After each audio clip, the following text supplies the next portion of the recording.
வணக்கம், நான் உங்கள் யஷ்வந்த் குமார். இன்றைக்கி நம்ம சேனலில் கோல்ட் சாண்ட்விச் எப்படி செய்கிறதுன்னு பார்க்க போகிறோம். நம்ம இன்றைக்கி செய்ய போகிற கோல்ட் சாண்ட்விச்சில் சிக்கன் சேர்த்து செய்ய போகிறோம். ஒரு வேளை நீங்கள் சிக்கன் சேர்க்க வேணாம்னு நினச்சிங்கன்னா இல்லை கிரேட்டட் பண்ணிரோ அல்லது வெறும் வெஜிடபிள் சேர்த்து கூட நீங்கள் இதை செய்யலாம். டேஸ்ட் பிரமாதமாக இருக்கும். அண்ட் அது மட்டும் இல்லாமல் இந்த ரெசிபிக்கு தேவையான முக்கியமான இன்க்ரீடியன்ட் வந்து மயோனைஸ்.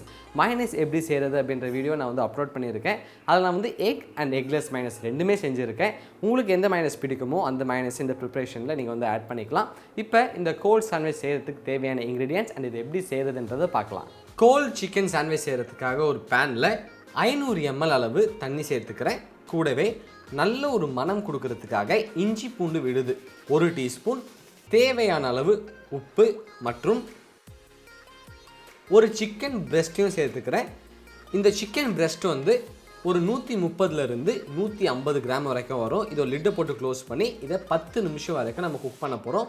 இதோடைய இருபுறமும் நல்லா பொன்னிறமாக வரணும். அதுக்காக ஒவ்வொரு 2 நிமிஷத்துக்கும் இதை நம்ம திருப்பி விடலாம். முதல் 2 நிமிஷம் வரைக்கும் இந்த சிக்கன் மீடியம் ஃப்ளேம்லேயே நல்லா குக் ஆகிடுச்சு. இதை அடுத்த பக்கம் வந்து திருப்பிக்கலாம். இந்த சிக்கனை குக் பண்ணும்போது ஹை ஃப்ளேம் வச்சு குக் பண்ணாதீங்க. ஏன்னா ஹை ஃப்ளேம் வச்சு குக் பண்ணிங்க அப்படின்னா இதில் இருக்க தண்ணி வந்து சீக்கிரம் எவாப்ரேட் ஆகிடும். அதனால் மீடியம் ஃப்ளேமில் வச்சு அதை குக் பண்ணுங்கள். இதை வந்து நான் அடுத்த பக்கம் திருப்பிட்டேன். மறுபுறம் வந்து நல்லா குக் ஆகிறதுக்காக இதை ஒரு லிட்டை போட்டு க்ளோஸ் பண்ணி 2 நிமிஷம் வரைக்கும் நல்லா குக் பண்ணிக்கிறேன். இந்த சிக்கன் வந்து மறுபுறமும் நல்லா குக் ஆகிடுச்சு. இதை மறுபடியும் அடுத்த பக்கம் வந்து திருப்பி விட்டுக்கலாம்.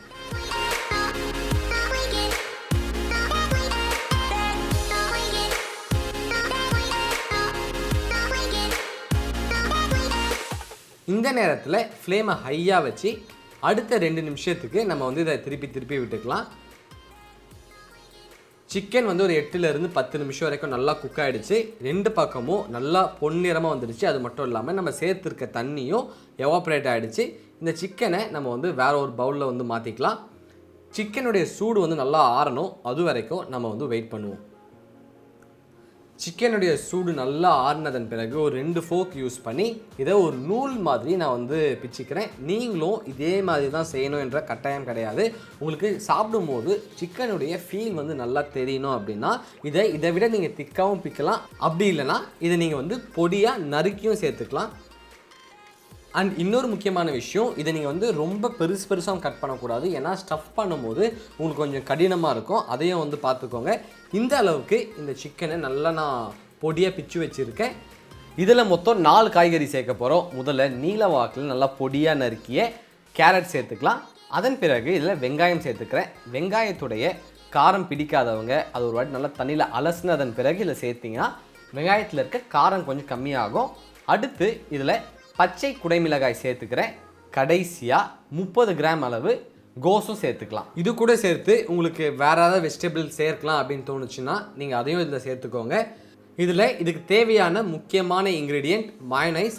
இந்த மயோனைஸ் ஒரு 100 கிராம் சேர்த்துக்கிறேன். கூடவே ஒரு 2 டேபிள் ஸ்பூன் அளவு டொமேட்டோ கெச்சப் சேர்த்துக்கிறேன். டொமேட்டோ கெச்சப் வேணாம் அப்படின்னா இல்லை நீங்கள் ரெட் சில்லி சாஸ் கூட சேர்த்துக்கலாம். கடைசியாக இது மேலே தேவையான அளவு ரெட் சில்லி பவுடர் சேர்த்து ஒரு இன்க்ரீடியண்ட்டோட இன்னொரு இன்க்ரீடியன்ட் நல்லா கம்பைன் ஆகிற அளவுக்கு இது மிக்ஸ் பண்ணிக்கலாம். அண்ட் அது மட்டும் இல்லாமல் மயோனைஸ் அண்ட் டொமேட்டோ கெச்சப் எப்படி செய்கிறது அப்படின்ற வீடியோவும் போட்டிருக்கேன். நீங்கள் வந்து அதை பார்க்கலாம். இதை நல்லா நான் வந்து ஒரு இன்க்ரீடியண்ட்டோட இன்னொரு இன்க்ரீடியன்ட் நல்லா கம்பைன் ஆகிற அளவுக்கு மிக்ஸ் பண்ணிவிட்டேன். கோல்ட் சிக்கன் சாண்ட்விச் தேவையான ஸ்டஃபிங் ரெடியாக இருக்குது. இதை எடுத்து சைடில் வச்சுருவோம். இங்கே ஒரு சாப்பிங் போர்டில் 2 பிரெட் ஸ்லைஸ் வச்சுருக்கேன். நான் யூஸ் பண்ணுறது வந்து சாண்ட்விச் பிரெட். இதில் தேவையான அளவு ஸ்டஃபிங் வந்து நடுவில் வச்சுக்கலாம். வச்சதன் பிறகு ஸ்பூனுடைய பேக் சைடு யூஸ் பண்ணி இதை நல்லா ஃப்ளாட்டாக ஈவனாக நான் வந்து ஸ்ப்ரெட் பண்ணிக்கிறேன். இதை இந்த மாதிரி நல்லா ஈவனாக ஸ்ப்ரெட் பண்ணதன் பிறகு இது மேலே வேறு ஒரு பிரெட் ஸ்லைஸை வச்சு க்ளோஸ் பண்ணிக்கலாம். உங்களுக்கு வேணும்னா நீங்களும் இதே மாதிரி கட் பண்ணலாம். இல்லை வேண்டாம்னு நினச்சிங்கன்னா இதை நீங்கள் வந்து அவாய்ட் பண்ணிக்கோங்க. சைட்ஸை வந்து கட் பண்ணதன் பிறகு இதை 2 பாதியாக வந்து வெட்டிக்கலாம். அவ்வளோதான். ரொம்ப ஈஸியான கிட்ஸுக்கு ரொம்பவே பிடித்த சிக்கன் சாண்ட்விச் ரெடி ஆகிடுச்சு. இதை அழகாக ப்ரெசென்ட் பண்ணிக்கலாம்.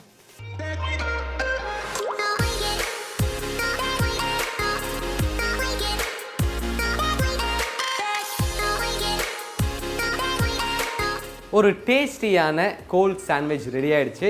இந்த கோல்ட் சாண்ட்விச்சை நீங்கள் செஞ்சு முடிச்ச உடனே ஒரு கிளிங் ரேப் போட்டு கவர் பண்ணி ரெஃப்ரிஜிரேட்டரில் ஒரு 2 to 3 days வரைக்கும் நீங்கள் இதை ஸ்டோர் பண்ணலாம்.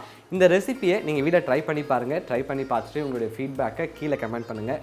இதே மாதிரி இன்னொரு சூப்பர் ரெசிபியோட நான் சந்திக்கிறேன். Until then, bye from Yeshwanth.